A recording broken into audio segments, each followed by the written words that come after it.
I just want to say why the Faculty of Graduate Studies, which is one of the 7 faculties of the university, is having this event as an annual event.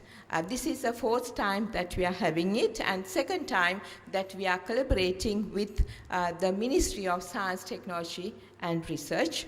And dear Minister, I have known you from a long time when you were the Minister of Environment. And whatever portfolio that you are in, you are really doing the maximum to the nation and the nation development. So very big thank you to the Minister for that. And also, this international conference is actually the Faculty of Graduate Studies mandate is to be the center of excellence in advanced learning, research, and scholarship. So what we want to do, actually we are managing and coordinating all the postgraduate programs, let it be taught and research in the university, in the entire university system, and we are a gateway to the outside world, and we have a lot of joint collaborations, research agreements, and partnerships with other universities as well as institutes, both local and international. So we are almost like a window to the university.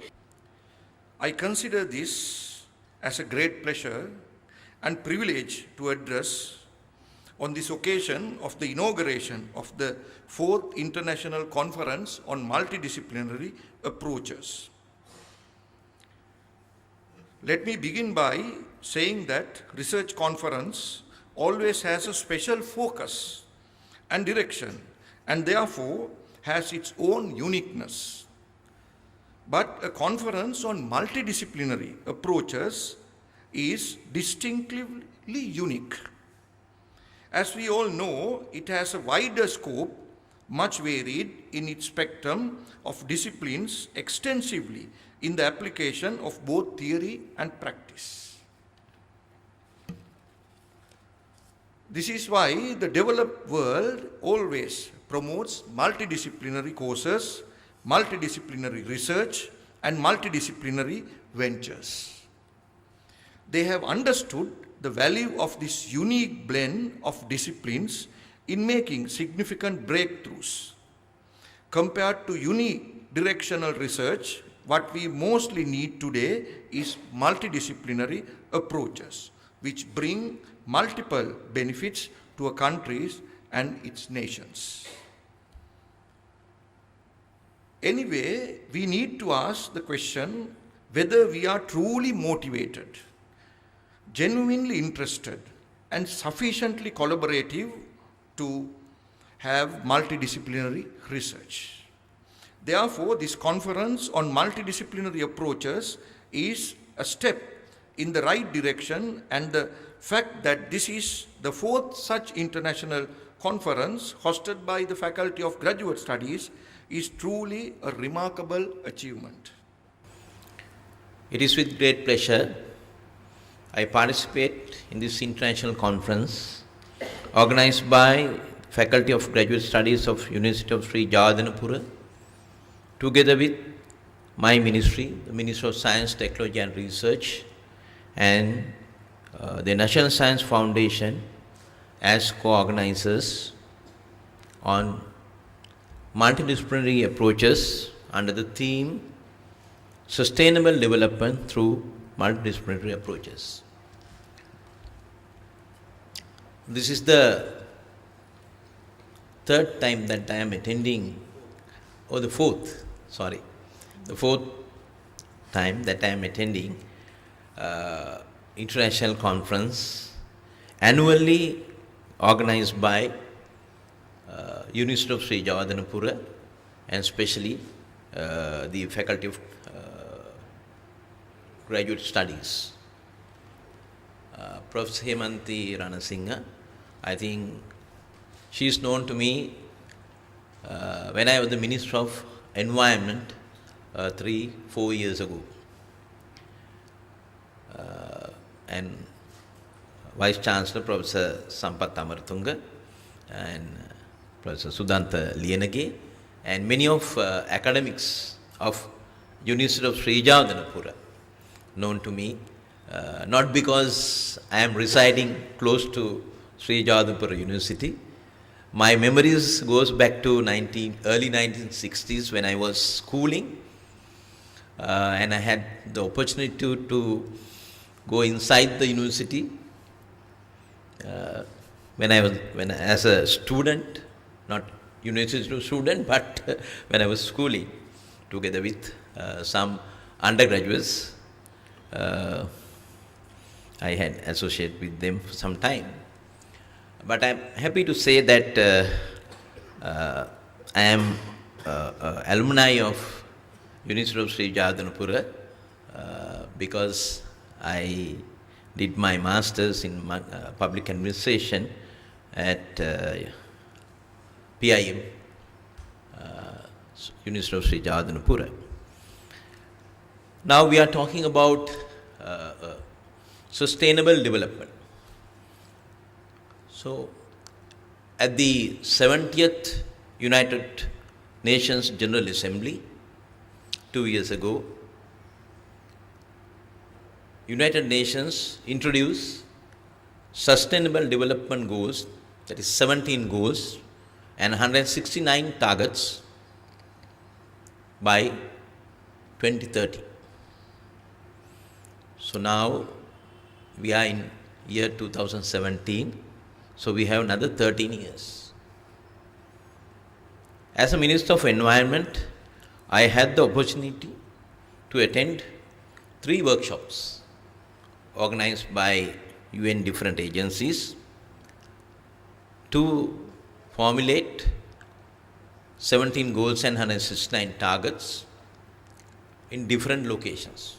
I can remember one at Berlin, a 4-day workshop, one at Geneva in Switzerland, and the final one at UN headquarters in New York. So after about 3 to 4 years holding workshops, deliberations, and small groups with the participation of politicians and other resource persons, so that is how they design 17 SDG goals and 169 goals. I think I am the only person who participated as resource persons 3 times the workshops conducted by United Nations in 2013-14. Now we are talking about sustainable development. So, 1 SDG goals, 1 is poverty alleviation, 2 food and agriculture, 3 education, 4 health, 5 gender inequality. Not in Sri Lanka, but in Sri Lanka I am very proud to say that women are doing better than men. Now for an example, if you go to the UGC reports, annual reports, then you find other than engineering faculty, all other faculties represent women more than men. In science faculties, over 70%, even the medical faculty.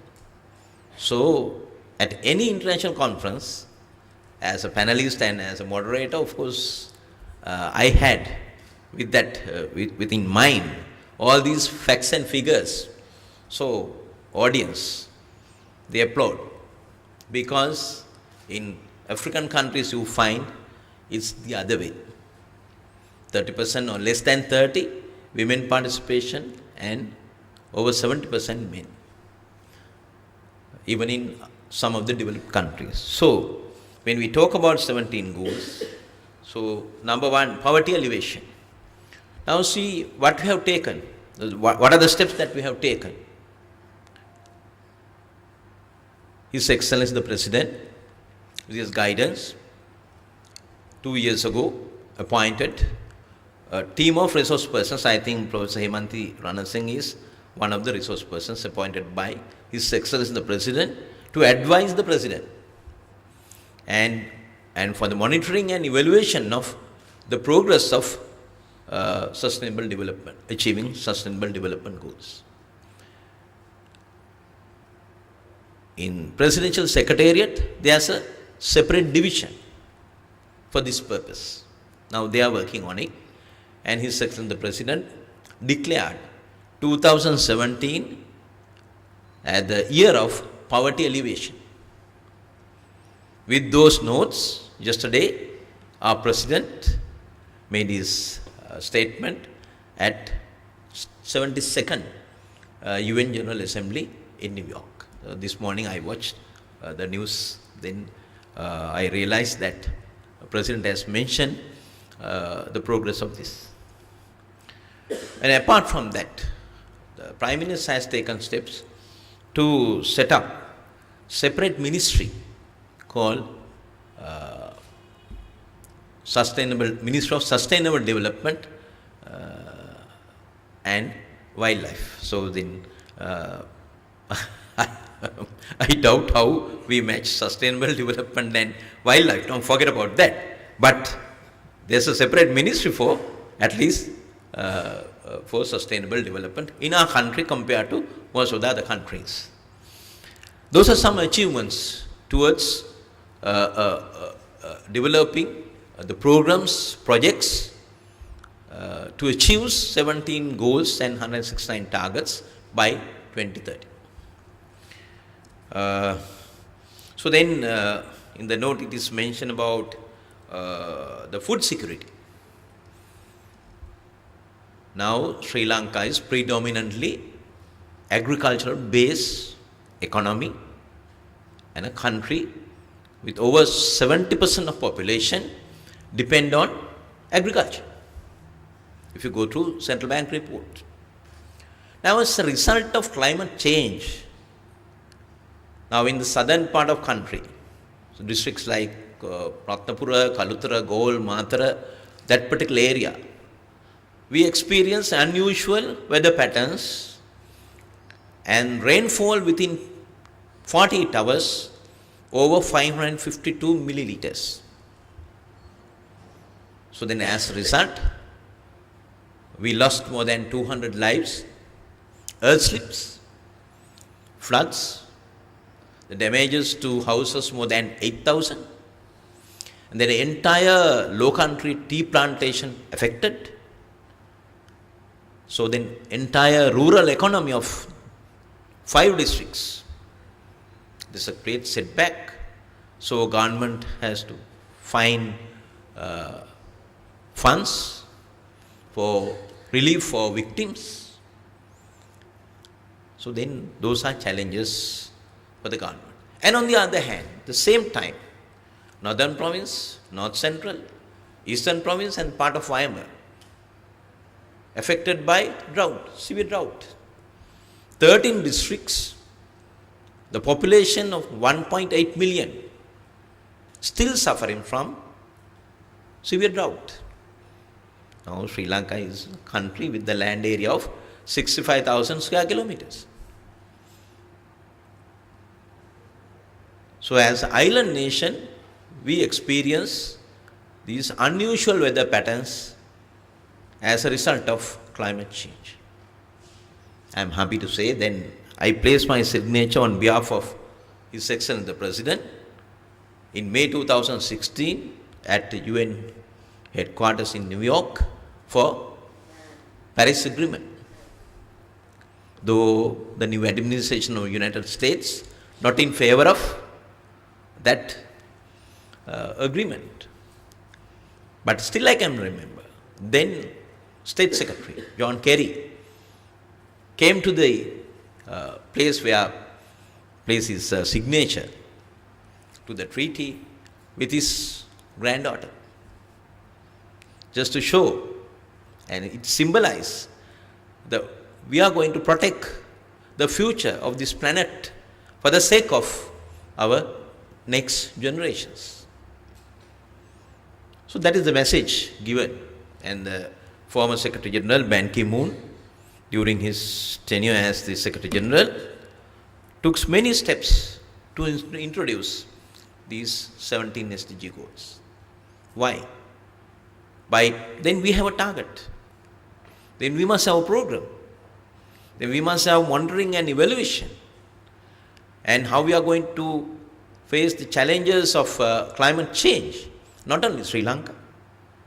3 weeks ago, entire Texas state suffered with unusual rain and flooding.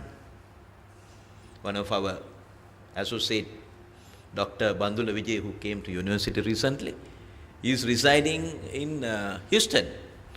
He gave me a phone call and he told me, Minister, in my house, more than 1 foot water at the moment. It's little away from the city center of the Houston. So then for about a week, he couldn't move out of the house. Then within 2 weeks, Hurricane Irma damaged, I think, entire state Florida. Now there's another one. Hurricane Maria is coming towards the eastern coastal belt of Florida again. So when we watch CNN, then you find all these, what's happening all over the world. So irrespective of the size of the country or the economy, entire world, the biggest challenge is the climate change. Why? 2 decades ago, the scientists, now there are so many scientists gathered here even today, you can recall 2 decades ago, I can remember the unsuccessful candidate of Democrats, Al Gore, right? So I think after the election, he started campaigning for, environment-related issues. Still he is in that campaign. So 2 decades ago, scientists warned all world leaders, now look here, within next 20 to 30 years, the temperature, global temperature is going up. So we were talking about adaptation, the mitigation, all these words. Now nothing happened. Now we are talking to control, at least not to let go beyond 2 Celsius by 2050. By 2050. Now even in our country, the North Central province, Northern province, part of Eastern and Vayamba, so they don't have even drinking water. The President has mobilized forces and hundreds of water bowsers to send water, the drinking water, to the people. Then what will happen to the farmers? Now in the entire country, over 70%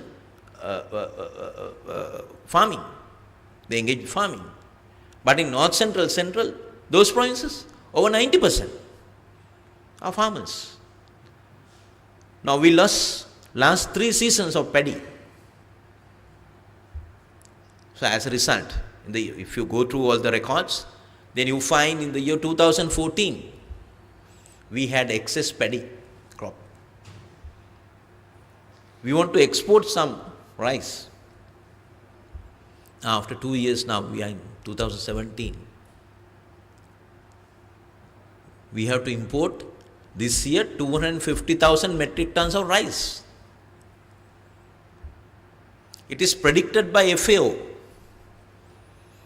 Before end of this year, 300,000 families suffer or they are in hunger. It is predicted at a symposium like this, with the participation of leading scientists in the field of agriculture and social sciences, held at BMI 6 recently. I was sent the synopsis of that symposium by the organizers.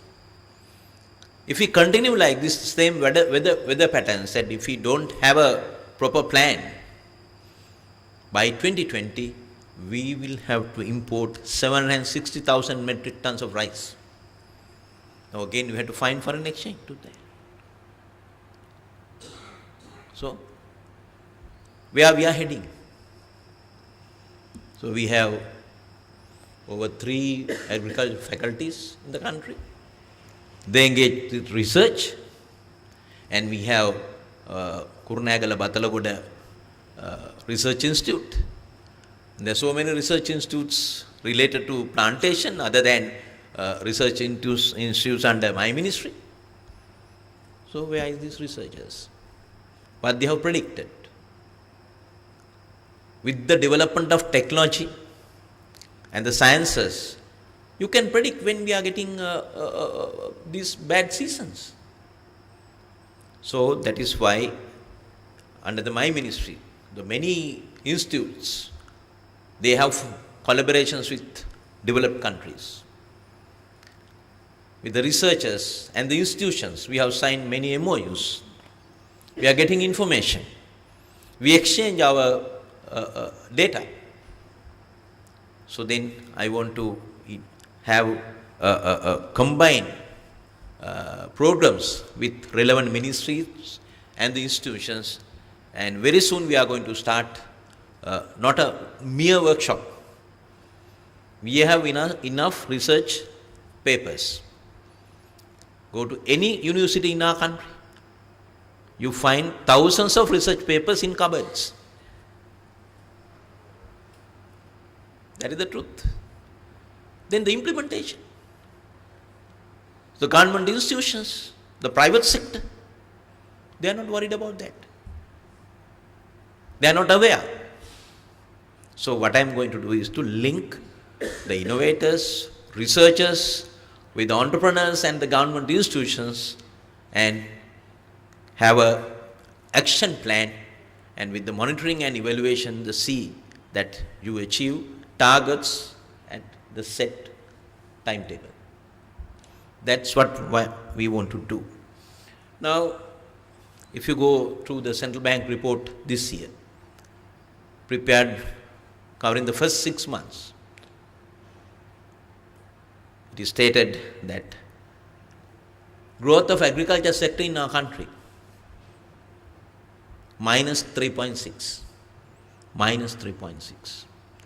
If we continue the same weather patterns and then the same habits among farmers and the policymakers and all these institutions, we will end up with minus 5. So surely you have to import food items. So food security is number one in any country. So we are talking about 2,500 history, yes. How many man-made tanks in our country? Parakrama Samudra, Tisaveva, all these done by our great kings. It's true. What we are doing now, they didn't have sciences and technologies what we are practicing today. No. But they have done it. So, as a nation, we must, all the researchers, resource persons, policy makers, they have to get together.